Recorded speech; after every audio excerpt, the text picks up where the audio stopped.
അസ്സലാമു അലൈക്കും വറഹ്മത്തുള്ളാഹി വബറകാതുഹു. പ്രിയമുള്ള മുഅ്മിനീങ്ങൾ, അള്ളാഹുവിൻ്റെ അപാരമായ ഖുദ്റത്ത് കൊണ്ട് പരിശുദ്ധമായ റമളാൻ മാസത്തിലെ ആദ്യത്തെ പത്തായ റഹ്മത്തിൻ്റെ പത്തിലെ ആദ്യത്തെ വെള്ളിയാഴ്ച രാവാണിന്ന്.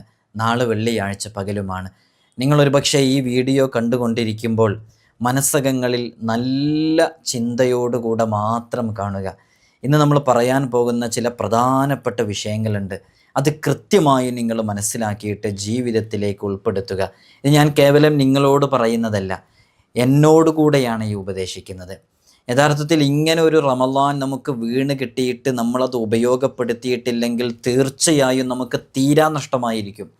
അതുകൊണ്ട് ഇനിയൊരു റമളാനിന് നമ്മൾ ഉണ്ടാകുമോ എന്നറിയൂല എന്നുള്ളത് 100% ഉറപ്പാണ്. നമുക്ക് ഇനി ഒരു റമളാന് കിട്ടുമെന്നറിയോ? എത്ര ആളുകൾ ഇങ്ങനെ അടുത്ത റമളാനിലേക്ക് പലതും ഏറ്റെടുത്ത് പലതും ചെയ്യാമെന്ന് പറഞ്ഞ് അടുത്ത റമളാൻ കഴിഞ്ഞ് ഞാൻ ഗൾഫിലേക്ക് പോകുന്നുണ്ട്, വിവാഹം കഴിക്കുന്നുണ്ടെന്ന് പറഞ്ഞ് ആഗ്രഹങ്ങൾ പറഞ്ഞ് എത്രയോ ആളുകളുണ്ട്. ആ ഒരു പിടി മോഹങ്ങളെല്ലാം ഇന്ന് 6 അടി മണ്ണിലാണ്. അപ്പോൾ അവർക്കൊക്കെ അവസാന റമളാനായി കിട്ടിയത് ഈ കഴിഞ്ഞ റമളാനായിരുന്നു. ഈ റമളാനിലേക്ക് അവർക്ക് ആയുസ് കിട്ടിയില്ല.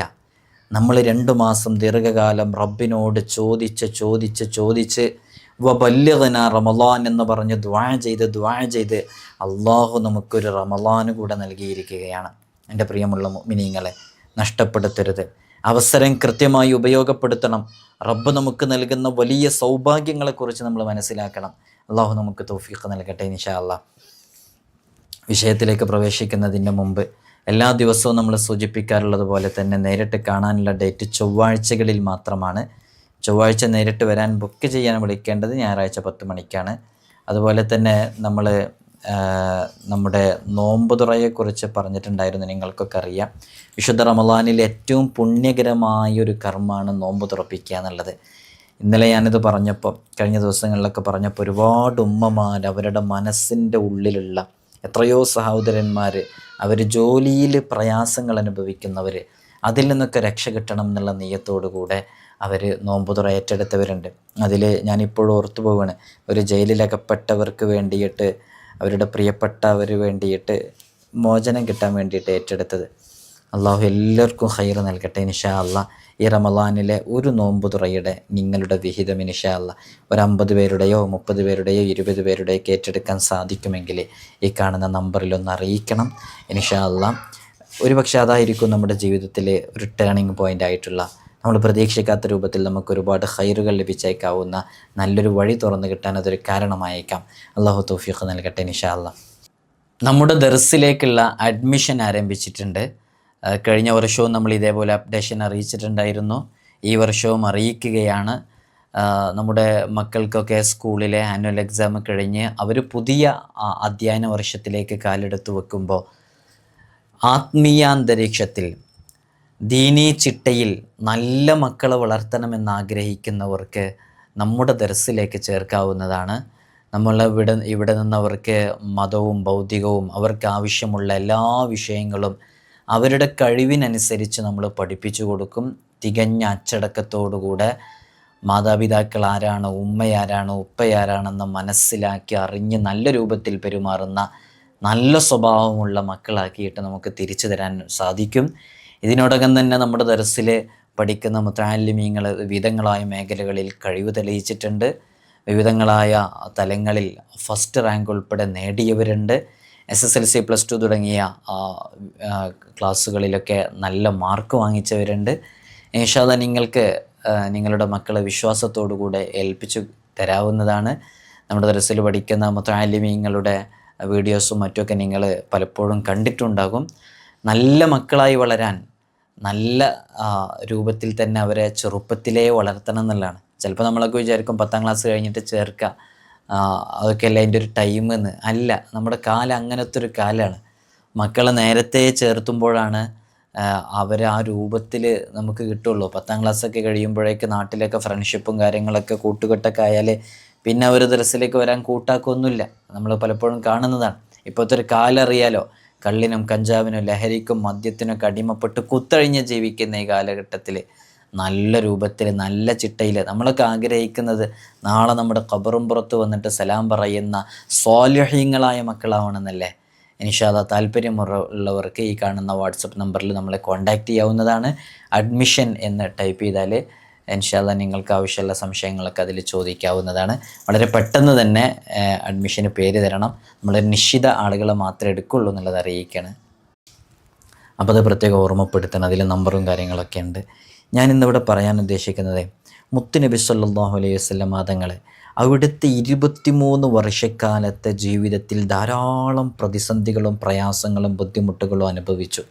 ഒരുപാട് പ്രയാസങ്ങൾ നേരിടേണ്ടി വന്നു. നമുക്കൊക്കെ അറിയാം, ത്വായിഫിൻ്റെ വീതിയിലൂടെ മുത്തുനബി സല്ലല്ലാഹു അലൈഹി വസല്ലം തങ്ങൾ നടക്കുമ്പോൾ അവിടുത്തെ കണങ്കാലുകളിൽ നിന്ന് രക്തം ഒലിക്കുമാർ ശത്രുക്കൾ എറിഞ്ഞ് കരിങ്കൽ ചീലുകളൊക്കെ ഉണ്ട് എറിഞ്ഞ് വല്ലാതെ പ്രയാസപ്പെടുത്തി എത്രയോ സംഭവങ്ങളുണ്ട്. ഹബീബായ സല്ലല്ലാഹു അലൈഹി വസല്ലം തങ്ങൾ അവിടുന്ന് ഇങ്ങനെയുള്ള പ്രതിസന്ധികളും പ്രയാസങ്ങളും ബുദ്ധിമുട്ടുകളൊന്നും ഉണ്ടായിട്ട് അള്ളാഹുവിനോട് ഒരു പരാതി പറഞ്ഞിട്ടില്ല എന്നുള്ളതാണ്. എത്ര പ്രയാസങ്ങളും ബുദ്ധിമുട്ടുകളും ഉണ്ടായി, ഒരു പരാതിയും അള്ളാഹുവിനോട് ഹബീബായ സല്ലല്ലാഹു അലൈഹി വസല്ലം തങ്ങൾ പറഞ്ഞിട്ടില്ലായിരുന്നു. എത്രത്തോളം എന്ന് പറഞ്ഞാൽ ഒരിക്കലൊരു ജൂതനായ മനുഷ്യൻ മുത്തുനബി സല്ലല്ലാഹു അലൈഹി വസല്ലം തങ്ങളുടെ വീട്ടിലേക്ക് കടന്നു വരുന്നുണ്ട്. ഹബീബായ തങ്ങളുടെ വീട്ടിലേക്ക് കടന്നു വന്ന് ഇന്നത്തെ രാത്രി എനിക്കിവിടെ കഴിയാനുള്ളൊരു ഇടം തരണം എന്ന് പറയുന്നുണ്ട്.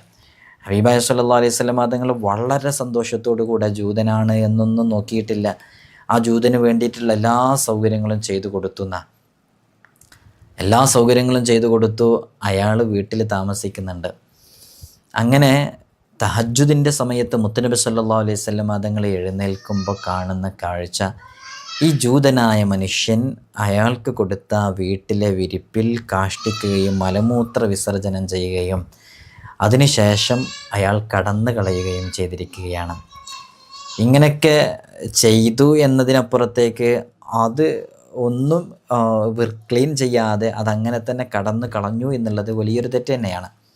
പക്ഷേ ഇപ്രകാരം മുത്തുനബി സല്ലല്ലാഹു അലൈഹി വസല്ലം തങ്ങളെ ദ്രോഹിച്ച, ബുദ്ധിമുട്ടാക്കിയ, പ്രയാസപ്പെടുത്തിയ ജൂതൻ്റെ വിഷയത്തിൽ ഹബീബായ സല്ലല്ലാഹു അലൈഹി വസല്ലം തങ്ങൾ അള്ളാഹുവിനോട് ഒരു പരാതിയും പറഞ്ഞിട്ടില്ല.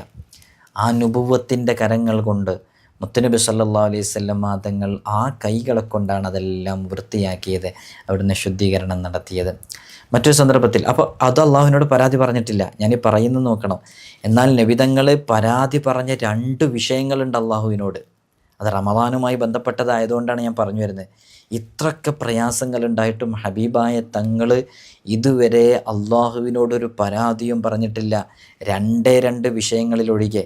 ആ 2 വിഷയങ്ങൾ നമ്മൾ ഗൗരവത്തിലെടുക്കണം. നോമ്പുമായി ബന്ധപ്പെട്ടതാണ്, മനസ്സിലാക്കണം.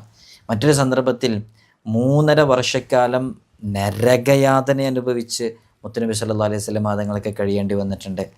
പച്ചവെള്ളവും പച്ചിലയും കഴിച്ചുകൊണ്ട് ജീവിക്കുകയും അവസാനം മൃഗങ്ങൾ കാഷ്ടിക്കുന്നത് പോലെ വിസർജിക്കുന്നത് പോലെ മുത്തുനബി തങ്ങളും സഹാബത്തും വിസർജിക്കുന്നൊരവസ്ഥ വരെ സംജാതമായി. കേൾക്കുമ്പോൾ, കാണുമ്പോൾ, അറിയുമ്പോൾ, ഈ വിഷയം നമ്മൾ മനസ്സിലാക്കുമ്പോൾ നമ്മുടെ കണ്ണുകളിൽ നിന്ന് പോലും വെള്ളം വരുന്ന രൂപത്തിൽ, സങ്കടം വരുന്ന രൂപത്തിൽ, പ്രയാസം വരുന്ന രൂപത്തിൽ ഹബീബായ തങ്ങൾ അങ്ങനെ വരെ ജീവിച്ചിരുന്നു. മൃഗങ്ങളൊക്കെ വിസർജിക്കുന്നത് പോലെ ആ രൂപത്തിൽ ഒന്നും കഴിക്കാനില്ലാഞ്ഞിട്ട് മുത്തുനബി തങ്ങൾ ആ രൂപത്തിൽ കഴിച്ചിരുന്നു എന്ന് പറയുമ്പോൾ നമുക്കെങ്ങനെ പ്രിയമുള്ളവരെ അത് ഉൾക്കൊള്ളാൻ സാധിക്കുക?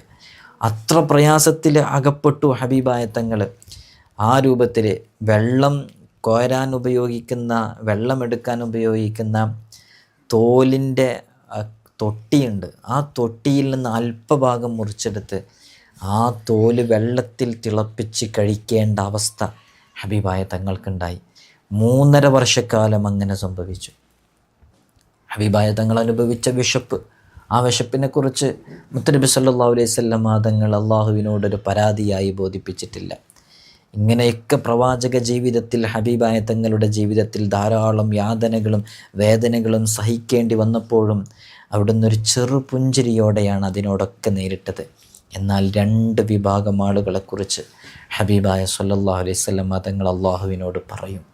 2 വിഭാഗം ആളുകളെക്കുറിച്ച്.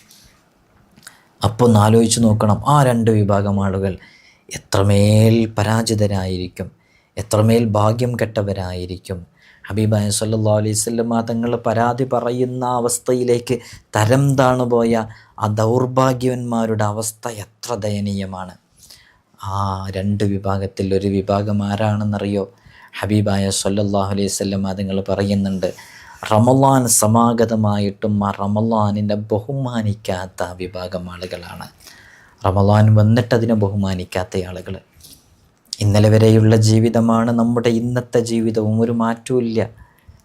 നമ്മൾ ഇന്നലെയും 5 വഖ്ത് ഫർള് നിസ്കാരം നിസ്കരിച്ചു, ഇന്നും 5 വഖ്ത് ഫർള് നിസ്കാരം തന്നെയാണ്. ഒരു സുന്നത്ത് അതിൻ്റെ മുമ്പോ ശേഷമോ നിസ്കരിക്കാൻ പറ്റുന്നില്ല. നമ്മളെ ജീവിതം മാറിയിട്ടില്ല. അങ്ങനെ വലിയ മാറ്റങ്ങൾ നമ്മുടെ ജീവിതത്തിൽ ഉണ്ടാകണം. ചെയ്ത തെറ്റുകൾ അള്ളാഹുവിനോട് പറഞ്ഞ് ഇസ്തിഗ്ഫാർ ചൊല്ലി അള്ളാഹിനോട് ചോദിക്കണം. നമ്മുടെ പാപങ്ങളെല്ലാം കഴുകി ശുദ്ധിയാക്കി കിട്ടണം. ഒരു പുതുജീവിതം നമുക്ക് നയിക്കാൻ പറ്റണം. നമുക്കൊക്കെ അറിയാം, ഇന്ന് വിശുദ്ധ റമളാനിൻ്റെ റഹ്മത്തിൻ്റെ 10 ആദ്യത്തെ വെള്ളിയാഴ്ച രാവാണ്. എൻ്റെ പ്രിയമുള്ള മുഅ്മിനീങ്ങളെ, അവസരങ്ങൾ നഷ്ടപ്പെടുത്തരുത്. കൃത്യമായി ഉപയോഗപ്പെടുത്തണം. നോമ്പ് ആത്മാർത്ഥതയുള്ളതായിരിക്കണം. കാണുന്നതെല്ലാം വാരി വലിച്ച് കഴിക്കാനുള്ളതാകരുത്. നമ്മൾ എത്രത്തോളം കൂടുതലായി ഭക്ഷണം കഴിക്കുന്നോ അത് നമ്മുടെ ശരീരത്തിന് ക്ഷീണമാണ് ഉണ്ടാക്കുക. എത്രത്തോളം ആർഭാടത്തോടുകൂടി ജീവിക്കാൻ ശ്രമിക്കുമോ നമ്മുടെ ശരീരത്തിൽ കിട്ടുന്നതെല്ലാം വാരി വലിക്കുന്ന ശീലം ഒഴിവാക്കിയേ തീരും. ഉണ്ടായിക്കഴിഞ്ഞാൽ നമ്മുടെ ശരീരത്തിലെ ഫാറ്റ് കൂടും. ഫാറ്റ് കൂടുമ്പോൾ ഒരുപാട് വിഷയങ്ങൾ വരും. നമുക്കൊരുപാട് കലോറി നമ്മുടെ ശരീരത്തിലേക്ക് എത്തിക്കഴിഞ്ഞാൽ അത് വലിയ ബുദ്ധിമുട്ടുണ്ടാക്കും. മിതമായ രൂപത്തിൽ കഴിക്കുക. ഹബീബായ സല്ലല്ലാഹു അലൈഹി വസല്ലം തങ്ങളുടെ ജീവിതത്തിലെ ഭക്ഷണവുമായി ബന്ധപ്പെട്ട വിഷയം നമ്മൾ പറഞ്ഞു. അങ്ങനെ തന്നെയാണ് കഴിക്കേണ്ടത്. അല്പം മാത്രം കഴിക്കുക, എല്ലാം കഴിക്കാനുള്ളതല്ല, ആവശ്യമുള്ളത് മാത്രം കഴിക്കുക. വയറ് ഇങ്ങനെ വീർത്ത് വരുന്നത് വരെ കഴിക്കണമെന്ന നിർബന്ധം നമുക്കുണ്ടാകരുത്. കുറഞ്ഞത് മാത്രം കഴിക്കുക. അങ്ങനെ ഒന്ന് കഴിച്ച് ശീലിച്ച് നോക്കൂ. തഹജ്ജുദിന് നേരത്തെ എഴുന്നേൽക്കാൻ പറ്റും, നല്ല ഉന്മേഷം ഉണ്ടാകും. ആളുകളൊക്കെ പറയും മെലിഞ്ഞൊട്ടിയിട്ടാണ് നടക്കുന്നതെന്ന്. തടിയൊന്നുമില്ലെന്ന്. ഒരു തടിയുള്ള ആളെ കണ്ടാലും ഒരു മെലിഞ്ഞ ആളെ കണ്ടാലും ഓ അയാൾ ഭയങ്കര തടിയാണ്, നല്ല ഉഷാറാണ്, നല്ല ആരോഗ്യമുണ്ടെന്ന്, ഒന്ന് ഓടാൻ പോലും കഴിയൂലെന്ന്. നേരെ മറിച്ച് ഈ മെലിഞ്ഞൊട്ടിയെന്ന് ആളുകൾ പറയുന്ന ആളുടെ ശരീരത്തിൽ നല്ല എനർജി ഉണ്ടാകും, എല്ലാം ചെയ്യാൻ കഴിയും. ആരോഗ്യമുള്ള ശരീരം ഉണ്ടാവുക എന്നുള്ളതിൻ്റെ അർത്ഥം ഒരുപാട് തടി ഉണ്ടാവുക എന്നുള്ളതല്ല. ഇബാദത്തിനെ കുറിച്ചാണ് പ്രധാനമായിട്ട് പറയുന്നത്. ശരീരം ശ്രദ്ധിച്ചാലാണ് ഇബാദത്ത് ചെയ്യാൻ പറ്റുക. ചില ആളുകളൊക്കെ സുജൂദിൽ പോയിട്ട് അവർക്ക് എഴുന്നേൽക്കാൻ പറ്റുന്നില്ല. അവർ ഭക്ഷണം അത്രയും കഴിച്ചതിൻ്റെ പേരിലോ അത്രയും തടി ഉണ്ടായതിൻ്റെ പേരിലോ ഒക്കെ നമുക്ക് മരണപ്പെടുന്നവരെ നല്ല ഇബാദത്ത് ചെയ്യണ്ടേ. അതുകൊണ്ട് റമളാനിനെ ആദരിക്കുക, ഇസ്തിഗ്ഫാർ ചൊല്ലുക. വിശുദ്ധ ഖുർആൻ അവതീർണമായ മാസമാണ്. ധാരാളം വിശുദ്ധ ഖുർആൻ പാരായണം ചെയ്യുക. അള്ളാഹു നമുക്ക് തൗഫീഖ് നൽകട്ടെ. നിങ്ങളൊക്കെ ദുആ ചെയ്യണം. അസ്സലാമു അലൈക്കും വറഹ്മത്തുള്ളാഹി വബറകാതുഹു.